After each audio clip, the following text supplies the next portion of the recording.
Hi, my name is Claire Bennett and I am here to we'll present that capstone reflection assignment.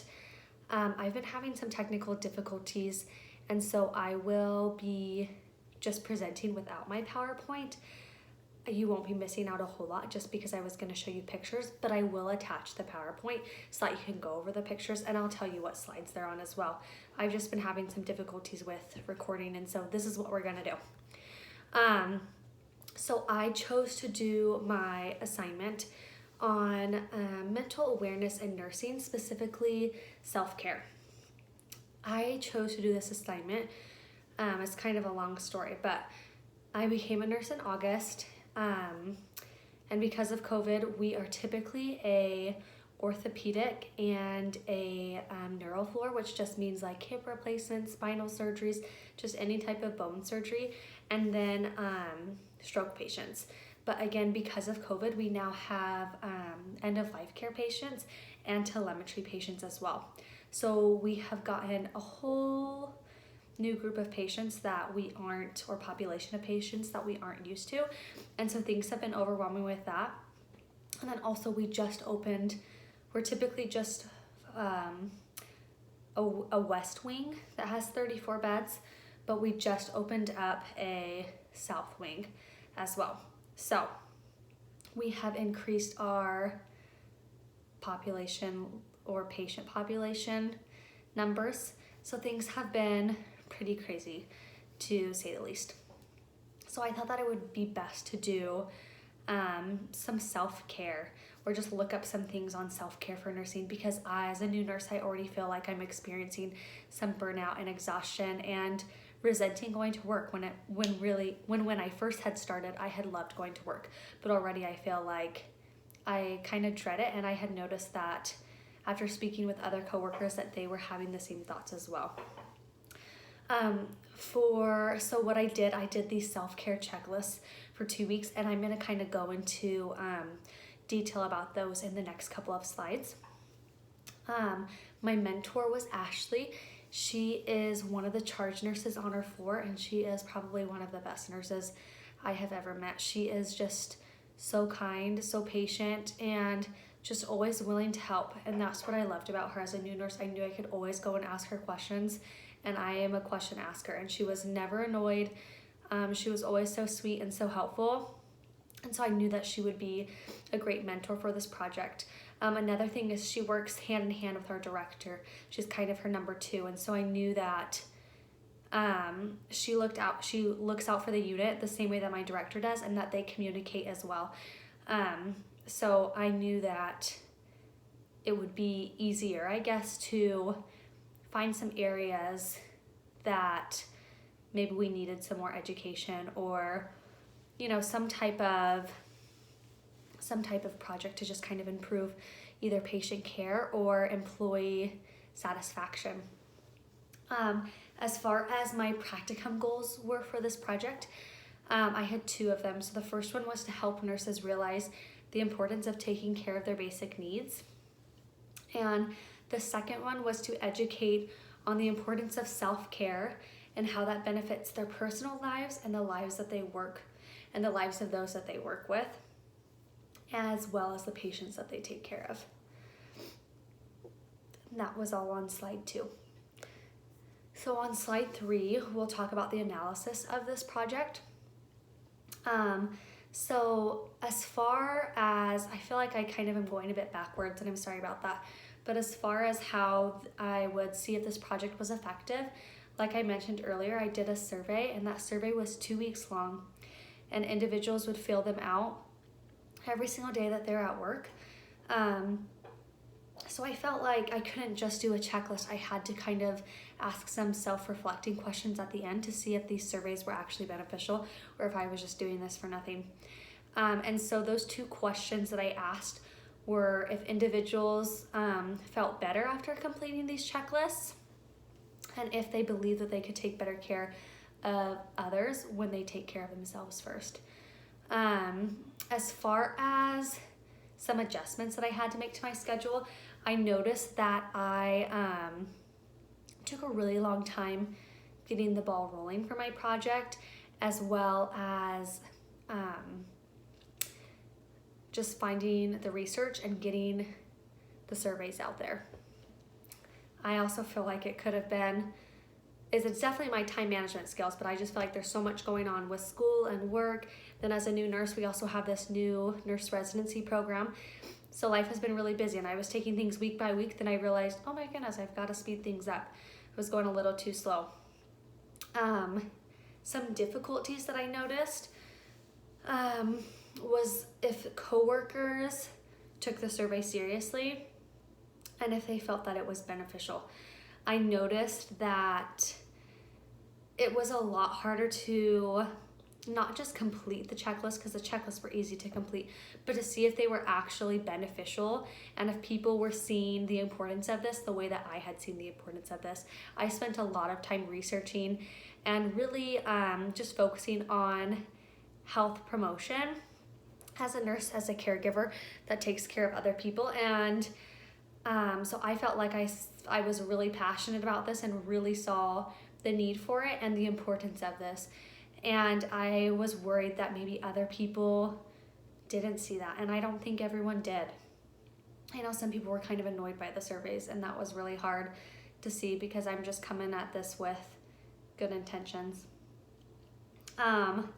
Another difficulty that I had was to see, to measure how beneficial it was. Was it just a survey that people filled out?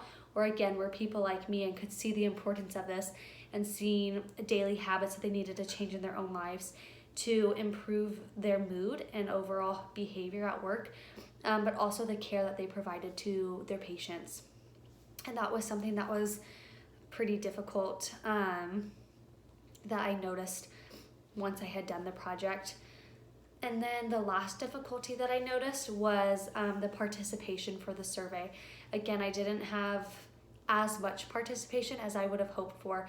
I just asked that people filled them out for the 3 days that they were at work that week, just for 2 weeks. So just 6 surveys per person. And with knowing how many staff we have on this floor, I definitely did not get that many surveys back, which was a little frustrating, but I can only do so much. On slide 4, it's the analysis continued. So kind of backtracking into the project, like I mentioned, I did a lot of research on self-care, and there was one article that just really hit home for me and just really kind of just went hand in hand with what I wanted to educate the staff on our floor about. I put up a big poster board. I'm on slide 4 right now, and on slide 5 you'll see that poster board that I put up.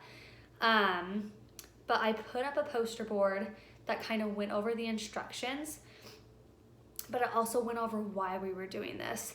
And I'm just gonna read what was on that board because in the picture you can't see it. So it says self-care checklist.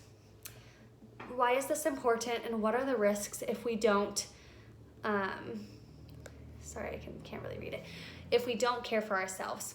Nurses who are fatigued have performance deficits, an increased risk of errors, a decline in short-term memory, a reduced ability to learn, a negative impact on divergent thinking, innovation, and insight, an increased risk-taking behavior, an impaired mood and communication skills. Worse and most concerning, nurses are more likely to report clinical decision regret, which occurs when their behaviors do not align with professional nursing practice standards. My hope is that you will recognize the impact of your responsibilities and take care of yourselves by getting enough sleep and exercise and eating well. Find an activity you are interested in that brings you joy and pursue it. Take time to reflect on your life and consider meditation, or read a book you have longed to read. Go to a movie, take a walk, and visit with friends. Each of you play a critically important role in the lives of your patients and their families, your colleagues at work, and most importantly, your own families. Let's remember that we are committed to this career and that self-care is critical to sustaining ourselves as well as safely performing our jobs. And that was by Bratton, and I have that cited in the PowerPoint as well. This is all on slide 4, like I mentioned. At the bottom of that, I also said what the rewards were. And I did these rewards in hopes that people would be more willing to participate. I've noticed in the surveys that we've done hospital-wide, when there's rewards or incentives that are constantly given, I feel like I'm more likely to participate in these surveys. And so we did 3 $10 gift cards. We did 1 $10 gift card to Target, 1 to Swig, and 1 to Starbucks. And we drew winners from the anonymous bin. So on slide 5, I kind of have a picture of the setup because I feel like it's really complicated to explain it, but a picture's worth 1,000 words and really kind of clarifies what I'm talking about. So in that back corner, you can see that orange poster board. Those are the instructions, and the 2 little parts on the pink parts are the citations on the right, and then on the left are the prizes and when those will be drawn.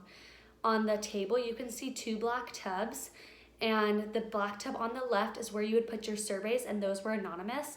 And then the black tub on the right, you would put your name if you completed the survey, and that's where we would draw you for, or your name would be drawn for the prizes. On the checklist itself, I will read what I had on there. It says, challenge yourself daily to accomplish everything on this checklist for a total of 2 weeks. The goal is to help you realize the importance of caring for some of your most basic needs so that you can better care for your patients. Please circle yes or no to the questions. So I'll read off all of the questions that they had to circle yes or no to. I moved/exercised yesterday. I showered/brushed my teeth yesterday. I went outside yesterday. I got 8 hours of sleep last night. I drank 8 glasses of water yesterday. I ate 5 fruits or veggies yesterday. I did something I enjoyed yesterday. I relaxed yesterday, and then like we had mentioned, I feel better about myself when I accomplish the things on this daily checklist. I believe that I can better care for my patients when I care for myself. I noticed with myself, I would want these checklists to be a lot more specific, but again, we just have such a diverse group of employees here that I wanted to be really just broad and simple, and then they could kind of see, am I even doing these basic things such as drinking 8 glasses of water for myself or getting 8 hours of sleep? Just things that I think we aren't mindful of. And then if someone wanted to do more, they could always do more. But the whole purpose of this was for them to kind of self-reflect on their daily actions and choices. And this was all on slide 5. So on slide 6, as far as the evaluation goes, I feel like the project was a little bit harder to evaluate than I thought because, again, I couldn't really know how serious employees were taking it. Some of my coworkers were taking it, and if they were just filling out the checklist. The biggest thing that I wanted out of this for my coworkers was for them just to realize the importance of taking care of themselves and how that really can change their attitude and the care that they give for their patients. As far as the benefit, again, like I just mentioned, I wanted the unit to be better at working together, but then also be better at providing care for our patients and having better attitudes when we're at work, either with coworkers or with patients. As far as the benefit of the project for my own personal growth, I feel like it taught me a lot about assessing a need and also then addressing that need. And I also kind of learned the importance of biting off, starting small. Sometimes you see some big changes that need to happen, and those are really hard to make happen or to really, I'm trying to think of the word, to measure, I guess, the outcomes that of a project that you completed. But I've noticed that with smaller projects, they are easier to measure. So maybe just starting off with little by little. As far as leadership skills, I feel like it has given me more confidence in educating other people and also taking charge.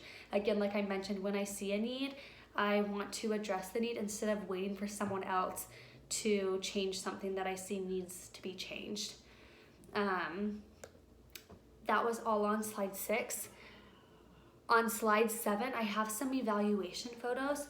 These are some of the surveys that I just took a picture of a few of them that individuals filled out, so you can just kind of see them again, how they filled them out.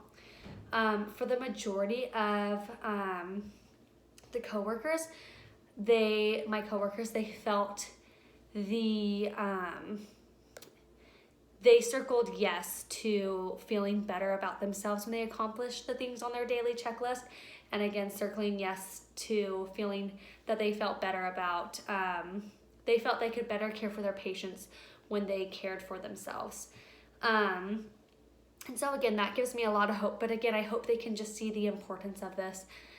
As far as how this project will influence my future practice, I hope that I can just be more, I don't know if direct is the best word, but I think assertive is the better word. Again, if I see a need, I want to be able to change things so that we can have a good work environment and we can provide safety to our patients. We can also just promote the best education to either coworkers or to patients so that we can have positive experiences on both of our ends. This project has taught me a lot about nursing and how hard it really is to implement changes, and changes whether that be in behaviors or in practices, but it has made me motivated to continue to strive to make the workplace a better place. And yeah, that was everything. Thank you. Bye.